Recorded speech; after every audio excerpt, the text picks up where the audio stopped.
GMNA uses artificial intelligence for generated speech, visuals, and production. AI-generated content may contain errors. Please verify important information before making decisions or taking action. Good night, Montreal.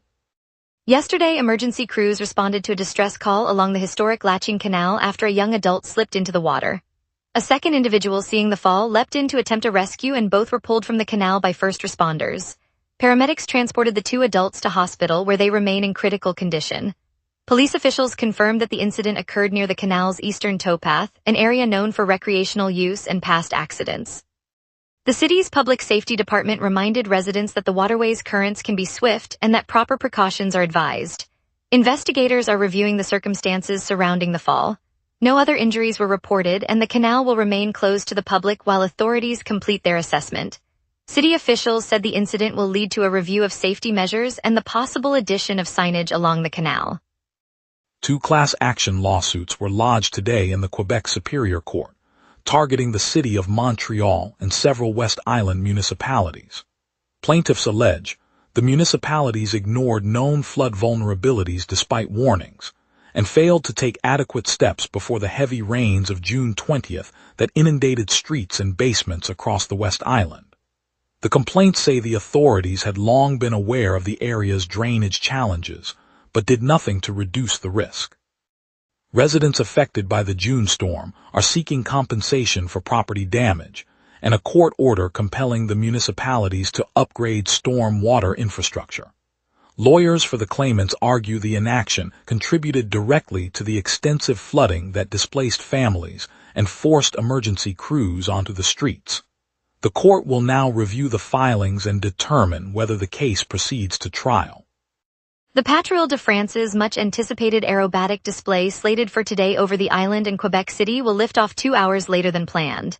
The French Air Force team, famed for its precise alpha jet formations, was scheduled to begin the show this morning, but a delay has pushed the takeoff to mid-afternoon. Air traffic controllers have coordinated with local airports to ensure safe corridors for the performance. Officials said the postponement will not affect the full program, which includes synchronized loops, rolls, and high-speed passes that draw crowds to the sky. Spectators gathered along the waterfront and downtown corridors can still expect the signature blue-white-red trails that mark the squadron's heritage. The team, which tour internationally, will showcase its skills set over both the metropolitan area and the capital region later this afternoon, offering a rare glimpse of military aviation artistry. Authorities responded this afternoon after a freight train left the tracks in the Legardeur sector of Repentigny. Repentigny police confirmed the derailment occurred on the line that serves the greater Montreal area. Emergency crews arrived quickly, but there were no reported injuries. Officials said the train's cargo remained secured and no hazardous material was released. The derailment caused temporary service disruptions on the commuter corridor, and rail operators are working to clear the tracks before evening. Police are investigating the cause, which could involve track conditions or equipment failure. Residents in the nearby neighborhoods were asked to avoid the area while investigators secure the site.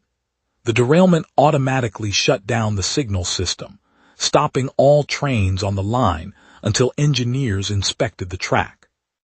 Officials expect service to resume by late evening. No further details have been released at this time. Teen sensation Summer McIntosh rewrote the record books today at the Canadian swimming trials held in Montreal. The 19-year-old posted a new world best in the 200-meter butterfly, trimming the previous mark by a noticeable margin. Officials confirmed the time as the fastest ever recorded for the event, earning her immediate world record status. The performance came in the final heat, where McIntosh surged ahead in the last 50 meters to clinch the title and the record simultaneously. Coaches and teammates praised her disciplined preparation and calm composure under pressure. The achievement adds to Canada's growing presence in international swimming, and it positions McIntosh as a leading contender for upcoming global championships. Spectators in the arena celebrated with a standing ovation as the new world record was announced. Her next goal is the World Aquatics Championships this summer. Later, we'll hear from a Montreal Heart Institute researcher on heat adaptation strategies for the city. Stay tuned. We will be right back. Watch the local sunset tonight at 6 p.m. for all your local Montreal news. Our cameras are rolling at Stewart Hall, where the community's annual picnic competition is in full swing, featuring a special teddy bear picnic. Families are gathering along the lake shore, tables are being set, and excitement is building for today's festivities. Jacqueline Laflamme, you're on the scene. Good afternoon. We're here at Stewart Hall today, and they have their annual picnic competition, and I'm here representing the Teddy Bear Picnic. Sounds like a lively gathering. Can you tell us who's joining the festivities and what they're up to right now? This is a wonderful community event, and there are quite a few members of our wonderful community here on the lake shore participating. And everybody is very busy right now setting up their picnic table. With everyone busy setting up, when does the official judging begin and who's helping to run it? So the judging for the picnic starts today at 12 o'clock. And I would like to also introduce the Friends of Stewart Hall, who are quite instrumental in getting this event together and for the judging. Beyond the timing, what's the overall purpose of today's event and which organization is sponsoring it? So this is really a wonderful event that takes place at Stewart Hall. It's represented by the City of Pointe Claire. And what we hope to do today is raise awareness and just have a great time. Now that the goals are clear, how are participants feeling about the judges in today's sunny weather? So we're super excited for the judges to do their thing so that everybody could sit down and start to enjoy all their lovely snacks that they brought today. And it's a beautiful sunny day, and we all hope to have an amazing, amazing time. And thank you again to Stewart Hall and the City of Pointe Claire. Thanks, Jacqueline, for that lively update. We'll keep an eye on the competition as it unfolds. Back to you. Welcome back, everyone. Thanks for staying with us. Now let's turn to Rachel for the local stories you need to hear. Kirby Dach, the Canadiens forward who logged 34 points last season, will file for salary arbitration tomorrow. The move follows a one-year, $4 million qualifying offer the club extended to him. By invoking arbitration, Dach seeks to have an independent arbitrator determine his next contract, a standard recourse when a player and club cannot agree on terms. The process, overseen by the NHL, could set the salary for the upcoming season and affect the team's payroll flexibility. For fans planning to attend games this fall, the outcome may influence roster decisions and ticket pricing. The filing must be made before League's July 15th deadline, and the arbitrator's award, due in August, could be accepted or declined, deciding if Dach stays with club or becomes a free agent. Researcher Daniel Gagnon of the Epic Center at the Montreal Heart Institute sat down with CBC's Sonali Karnik today to outline his team's latest findings on heat adaptation. He said the center is mapping how neighborhoods can tweak building design, green space placement, and public cooling hubs to lessen the strain of hotter days. Gagnon noted that simple measures like planting shade trees along streets and installing reflective roofing can cut indoor temperatures by several degrees, offering relief for seniors and families with young children. He also highlighted community-led cooling stations that provide water and rest areas during heat spikes. The Institute hopes these strategies will help residents stay safe as summer temperatures climb, turning research into practical steps that can be rolled out across the city.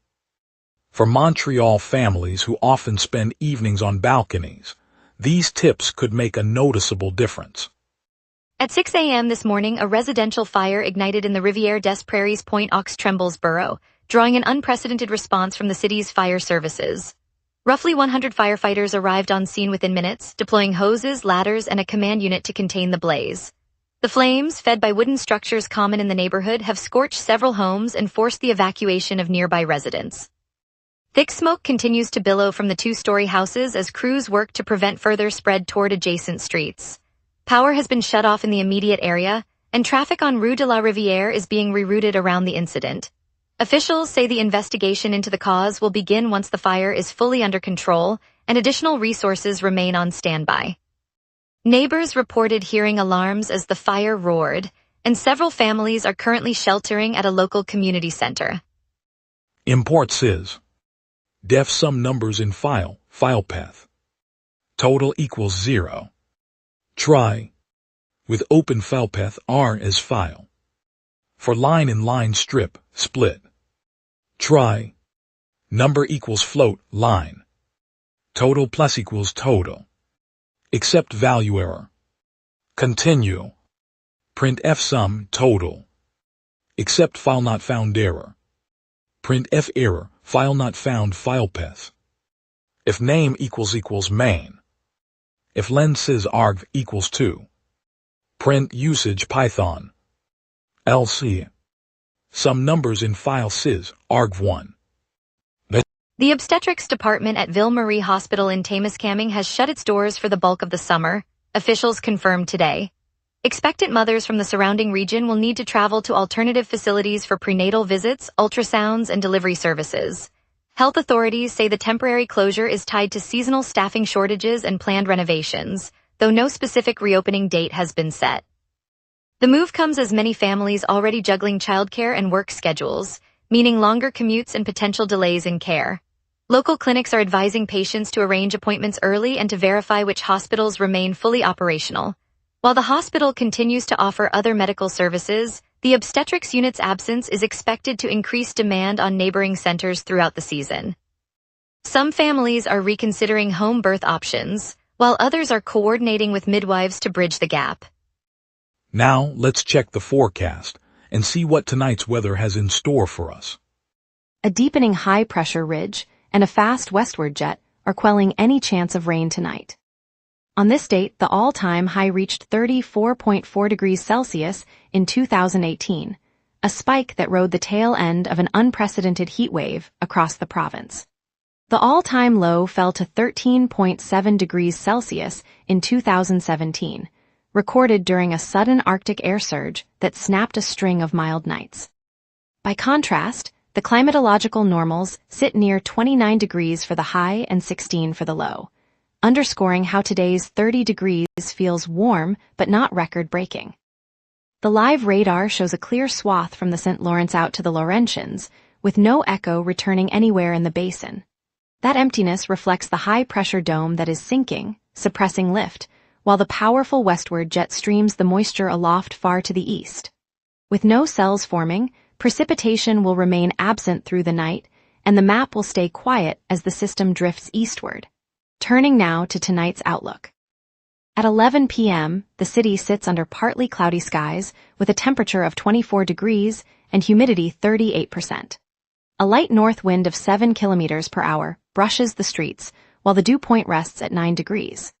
High pressure is building aloft and rising, sealing in stable conditions, and a fast westward jet of 171 kilometers per hour streams overhead, steering any upper-level disturbances well east of the province. With no precipitation on the radar and no active alerts, the night will remain dry. The UV index reads 8, but with the sunset, the index will quickly fall to negligible. By tomorrow morning, the high will climb toward 30 degrees, then dip to a low of 17 after midnight, driven by the same ridge. The next 5 days will be shaped by the lingering high-pressure ridge, with modest northwesterly nudges allowing clouds to thicken midweek. Monday brings an overcast sky and a high near 30 degrees while lows dip to 16, keeping the heat in check. Tuesday clears, offering a crisp 29-degree high and a mild 20-degree low under a clear dome. Wednesday stays sunny, pushing the high to 31 and the low to 21, a warm stretch that feels like August. Thursday reintroduces cloud cover and a 30% chance of rain, with temperatures holding at 31 highs and 21 lows, signaling a cooler pulse. Friday remains overcast with a 35% rain risk, and the high eases to 27 while the low stays around 20, rounding out a week that swings from dry heat to early autumnal chill. And that's your weather. Remember, the wrap is also available as a podcast. Listen anytime on Spotify or wherever you get your podcasts. Coming up, we'll break down traffic snarls, preview tonight's theater lineup, and catch the latest on our Canadians in season. We will be right back. Watch the local sunset tonight at 6 p.m. for all your local Montreal news. And now here's Jason with sports. Local soccer dominates, and a familiar Hab finds a new home. The Montreal Roses made a statement in Northern Super League play Saturday, rolling past Vancouver Rise 5-1. Evelyn Badu was the story, netting all three of her team's first goals in a dominant hat-trick performance. CBC Sports Soccer has the Roses' margin of victory at 4 goals. A chapter has closed on Brendan Gallagher's time in Montreal. The Canadians dealt the longtime forward to the Vancouver Canucks in exchange for future considerations. CBC Sports NHL reported the move late last month, ending Gallagher's run with the only NHL organization he had ever known. Before his trade to Vancouver was announced, Brendan Gallagher received a remarkable honor. The city of Montreal named him an honorary citizen with a ceremony held at City Hall. A fitting tribute to a player who gave everything to this city, according to CBC Sports.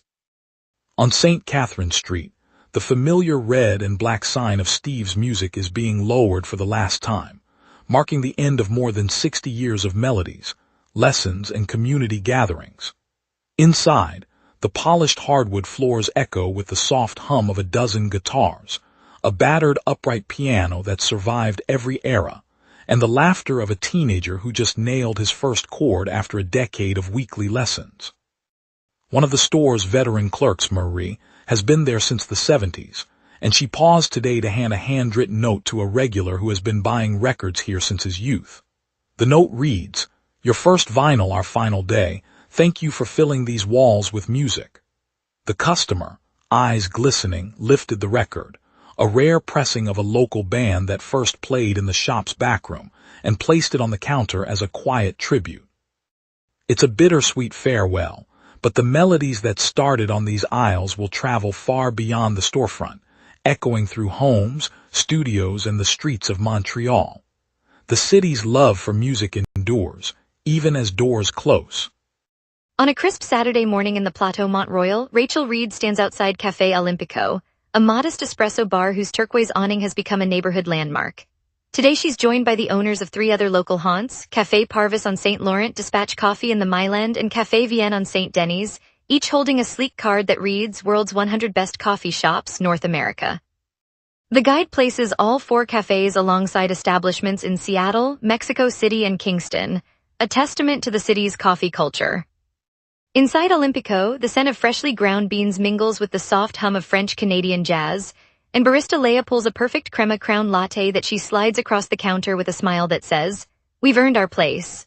Across town, Parvis pastry chef offers a flaky almond croissant that melts into the espresso's dark notes, while Dispatch's pour-over glass captures the sunrise in a steady stream. When the list was announced, regular patrons erupted into spontaneous applause, their cheers echoing through brick-lined streets, a reminder that community thrives when flavor and dedication meet. It's a simple proof that a great cup can lift a whole neighborhood. Thanks, Montreal, for tuning in to The Wrap. Tonight's highlight was Summer McIntosh's stunning 200-meter butterfly world record, a true showcase of our city's talent. We appreciate your partnership and look forward to bringing you more stories tomorrow. Stay safe, stay curious, and see you then.